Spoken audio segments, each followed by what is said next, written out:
자, 여러분, 에코프로 얘기 좀 해볼게요. 이 주가가요, 10월 초랑 비교해서 딱 2달 만에 무려 2배가 올랐습니다. 2배요. 이게 어떤 종목이냐면 2023년에 30만 원 고점 찍었다가 2024년 초에는 4만 원대까지 그냥 폭락했던 바로 그 종목이거든요. 근데 이게 다시 주목을 받고 있다는 거죠. 심지어 12월 1일 단 하루에만 10% 이상 급등했어요. 증권사들도 지금 난립니다. 다들 2026년을 주목하면서 목표가를 계속 올리고 있어요. 그래서 오늘 이 최근 급등의 배경 3가지 요인이 뭔지, 그리고 더 나아가서 2026년 상승 전망 근거 4가지, 마지막으로 우리가 반드시 체크해야 할 리스크까지 아주 체계적으로 한번 파헤쳐 보겠습니다. 최근 급등은 3가지 핵심 요인으로 설명됩니다. 첫째, 실적 회복세입니다. 이게 그냥 회복이 아니에요. 2025년 3분기 영업이익이 1,499억 원. 와, 근데 전분기가 얼마냐면 162억 원이었거든요. 824%가 급증한 겁니다. 이건 단순한 회복이 아니라 아예 구조가 바뀌고 있다는 신호예요. 아니, 전기차 시장 아직도 좀 부진하잖아요. 다들 아시죠? 근데 어떻게 이런 실적이 나왔냐? 바로 인도네시아 니켈 광산 투자 덕분입니다. 에코프로가 2023년부터 인도네시아에 돈을 좀 7천억 원을 쏟아부어서 니켈 재련소 4곳을 확보했어요. 근데 3분기에만 이 사업에서 얼마를 벌었냐면 약 700억 원입니다. 구체적으로는 염가 매수 차익 392억, 지분법 이익이랑 트레이딩으로 300억. 핵심은 이거예요. 배터리 소재 경기가 안 좋아도 그 앞단, 원재료 단계에서 수익을 낼 수 있는 이른바 수직 계열화, 이 구조로 딱 전환이 됐다는 겁니다. 실제로 4개분기 연속 성장세고요. 시장은 이제 실적 바닥은 지났다, 이렇게 딱 판단을 내린 거죠. 자, 그리고 두 번째, 이게 진짜 재밌습니다. AI 데이터 센터 ESS 수요 폭발. 전기차 수요는 좀 주춤하잖아요. 근데 진짜 전혀 예상치 못한 곳에서 새로운 성장 동력이 뻥 터진 거예요. 그게 뭐냐? 바로 AI 데이터 센터용 에너지 저장 장치 ESS입니다. 여러분, 챗GPT, 클로드 이런 생성형 AI 서비스들, 이게 전기를 어마어마하게 먹어요. 데이터 센터 하나가 웬만한 소도시 하나만큼 전기를 쓴다니까요. 이 전력을 안정적으로 공급하고 저장하려면 ESS가 그냥 필수 인프라가 된 겁니다. 2025년 들어서 이 시장이 그냥 폭발적으로 성장한 거죠. 근데 마침 에코프로의 주력 제품 NCA 양극재가 바로 이 ESS에 완전 최적화된 소재라는 거예요. 높은 에너지 밀도, 안정성, 데이터 센터 ESS가 딱 원하는 스펙이거든요. 실제로 삼성 SDI, SK온 ESS 라인 막 늘리면서 에코프로에 주문이 쏟아지고 있는 상황입니다. 결론적으로 전기차가 좀 안 팔려도 AI가 있다. 바로 이게 시장이 에코프로를 다시 보기 시작한 결정적인 이유입니다. 세 번째는 헝가리 통장 확보. 이게 바로 12월 1일 하루 만에 10% 급등하게 만든 그 직접적인 촉매제였습니다. 아니, 왜 하필 헝가리가 그렇게 중요하냐? 딱 3가지 이유가 있습니다. 첫째, 유럽의 CRMA, 핵심 원자재법. 이게 뭐냐면 유럽이 중국 배터리 의존도 낮추려고 만든 법인데, 유럽 안에서 만든 소재 쓰면 보조금 주고 세금 혜택 주고, 에코프로가 이제 이 혜택을 다 받게 된 거예요. 둘째, 고객사 근접성. 헝가리에는 삼성 SDI, SK온 대형 공장이 떡하니 있거든요. 이제 고객사 공장 바로 옆에서 그 저스틴 타임으로 납품이 가능하게 진 거죠. 물류비 주고 납기 단축되고 고객사도 좋고. 셋째, 경쟁 우위. 생각해보세요. 한국이나 중국 경쟁사들은 배로 1달 넘게 걸려서 유럽에 보내야 해요. 에코프로는 트럭으로 몇 시간이면 끝.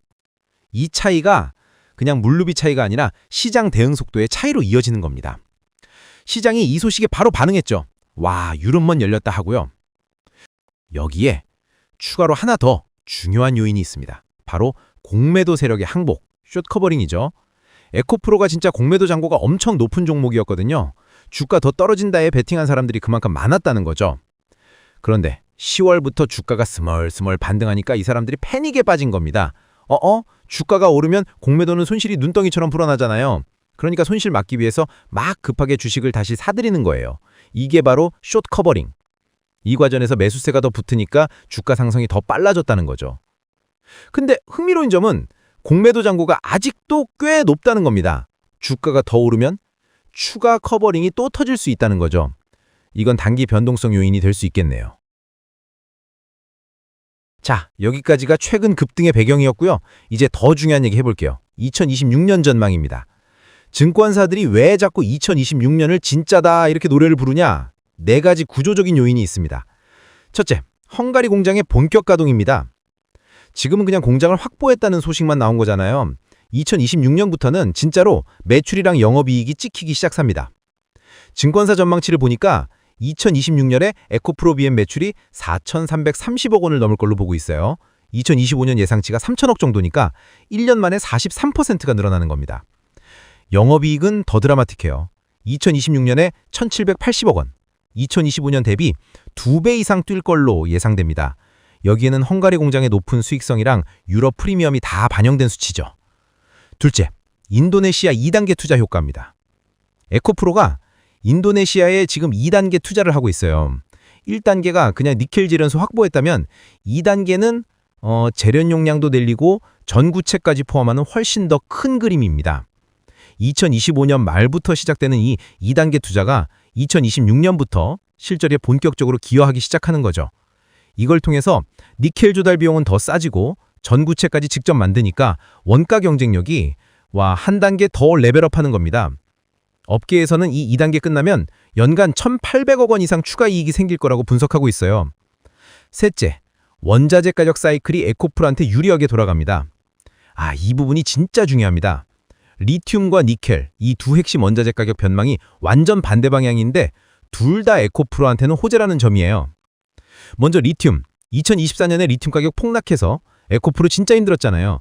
재고평가 손실 터지고 판매가 떨어져서 마진도 박살나고. 근데 2026년 전망은 다릅니다. 글로벌 분석을 보면 2026년에 리튬 수요가 전년보다 30% 이상 늘어날 걸로 예상돼요. 전기차 수요 회복되고 ESS 시장 커지면서 공급 과잉이 풀린다는 거죠. 리튬 가격이 정상화되면 좋은 게 두 가지예요. 재고 손실 걱정 없어지고 판매가도 올릴 수 있으니까 정상 마진 회복이 가능해집니다. 자, 그럼 니켈은 어떨까요? 인도네시아에서 워낙 대규모로 공급을 늘리니까 2026년에도 가격은 약세일 전망이에요. 그럼 안 좋은 거 아니야? 생각할 수 있죠. 근데 전혀 아닙니다. 오히려 에코프로한테는 완전 대호재예요. 왜냐? 에코프로는 이미 인도네시아의 재련소 지분을 딱 확보했잖아요. 싼 값에 안정적으로 니켈을 가져올 수 있는 구조를 만들었다는 뜻입니다. 그럼 경쟁사들은 어떨까요? 시장에서 니켈을 사야 되는데 가격이 너무 낮으니까 채산성이 안 맞아서 공급이 오히려 부족할 수 있어요. 결과적으로 경쟁사들은 비싼 값을 치르거나 공급 불안을 겪게 되는 거죠. 정리하면 이거예요. 니켈 값이 낮으면 경쟁사는 죽쓰는데 에코프로는 오히려 원가를 더 줄일 수 있다. 격차가 벌어지는 구조입니다. 넷째, ESS 시장의 본격 확대. AI 데이터 센터 짓는 이 붐은 이제 시작 단계에 불과합니다. 글로벌 빅테크 기업들이 진짜 천문학적인 돈을 쏟아부으면서 AI 인프라를 깔고 있잖아요. 이 과정에서 ESS는 그냥 필수품이 된 거죠. 2026년부터는 이 수요가 더 폭발적으로 늘어날 걸로 보입니다.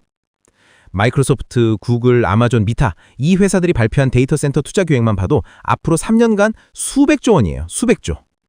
전기차 시장이 좀 주춤하더라도 ESS가 든든한 버팀목 역할을 할 거고 어쩌면 전기차보다 더 큰 성장 동력이 될 수도 있습니다. 자, 좋은 얘기만 할 순 없죠. 반드시 체크해야 할 리스크 4가지 짚어보겠습니다. 첫째, 트럼프 재건과 OBBA 법안입니다. 트럼프가 전기차 보조금을 일찍 끝내버리겠다는 OBBA 법안을 추진하고 있죠. 전기차 세액공제 최대 $7,500. 이게 사라지면 미국 전기차 판매에 당연히 타격이 올 거고 에코프로 북미 물량도 줄 수 있습니다. 다만 전문가들은 완전 폐지 가능성은 낮게 봅니다. 왜냐하면 배터리 공장들이 주로 텍사스, 조지아, 미시간 이런 공화당 텃밭에 있거든요. 자기 지역 일자리를 없애는 법안에 공화당 의원들도 반대할 가능성이 크다는 거죠. 게다가 에코프로는 캐나다 퀘벡 공장도 준비하고 있고 주력 시장은 한국과 유럽이라 미국 정책의 변화의 영향은 제한적일 걸로 판단됩니다. 둘째, 전기차 캐즘의 장기화. 자, 전기차 수요 정체가 만약 2026년까지 이어진다면 헝가리 공장 가동률이 계획보다 낮을 수 있겠죠? 그러면 고정비 부담이 커지면서 초기 수익성에 안 좋은 영향을 줄 수 있습니다. 특히 유럽 시점 회복이 생각보다 더 더디면 문제가 될 수 있어요. 다만 아까 말씀드렸듯이 ESS 수요가 든든하게 버텨줄 걸로 예기돼 되니까 최악의 시나리오는 피할 수 있지 않을까 봅니다. 셋째, 중국 자본 규제, FEOC 규제. 미국의 FEOC 규제. 이게 중국 자본이 25% 이상 들어간 합작법인 제품에는 보조금 안 준다는 거잖아요. 에코프로 머티리얼즈가 중국 잼사와 협력 관계가 있어서 이 규제에 걸릴 가능성이 제기됩니다. 지분 고조를 조정해야 할 수도 있고 그 과정에서 비용과 시간이 들 수 있겠죠. 다만 이거는 해결 가능한 이슈로 보이고요. 이미 회사 차원에서 대응 방안을 검토하고 있는 걸로 알려져 있습니다. 넷째, 단기 과열 가능성. 자, 2달 만에 2배가 올랐다. 그 자체가 단기 과열 신호일 수 있습니다. 특히 숏 커버링이 상승을 확 가속시킨 측면이 크기 때문에 이 커버링이 끝나면 조정이 나올 수 가능성이 있죠. 단기 트레이딩 관점에서는 과열 구간에서 일부 차익 실현을 고려할 필요가 있고요. 중장기 투자자라면 조정 구간을 오히려 매수 기회로 활용하는 전략이 유효할 겁니다.